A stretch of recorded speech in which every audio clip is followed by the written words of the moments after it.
Certificate रहेगा consignor के पास। ये क्लियर है?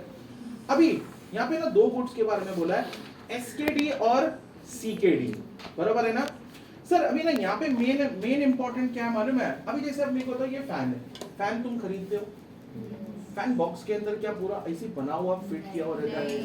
नहीं उसके, लेकिन अच्छा उसके पार्ट्स वही बॉक्स में रहता है या तुमको ये बोलता है कल एक पार्ट आएगा, दूसरा फैन आएगा, फिर स्क्रू आएगा, ऐसा कुछ होता है क्या?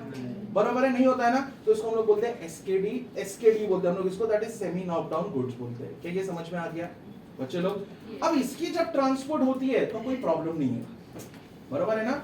और दूसरा आता है sir completely knockdown. Completely knockdown का मतलब ये होता है कि अगर सपोज करो लिफ्ट वगैरह जो होती है सर, लिफ्ट जो आपको आपकी सोसाइटी में लगाना है वो एक साथ डिलीवर नहीं होता, पार्ट्स में डिलीवर्ड होता है, बराबर है ना?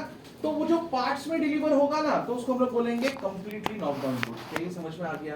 बराबर है। अच्छा अब है ना यहाँ पे एक चीज याद रखो सर, ये यहाँ पे ये दो कॉन्सेप्ट क्यों दिया है? इन्होंने बोला इन दोनों की टैक्स इनवॉइस कब बनाना है, दैट इज इंपॉर्टेंट। सर इन्होंने बोला कि इन दोनों की टैक्स इनवॉइस बनाने के लिए आपको ये याद रखना है कि लॉट्स में ट्रांसफर कर रहे हो, इंस्टॉलमेंट में ट्रांसफर कर रहे हो या एक साथ कर रहे हो। अगर एक साथ कर रहे हो तो टैक्स इनवॉइस इशू कर दो, अगर लॉट्स में डिवाइड करके कर रहे हो तो आपको क्या करना पड़ेगा मालूम है? जैसे आपने बोला कि भाई 3 लॉट में आपको लिफ्ट मिलेगा, तो पहले लॉट में आपको क्या करना पड़ेगा सर? आपको डिलीवरी चालान इशू करना पड़ेगा और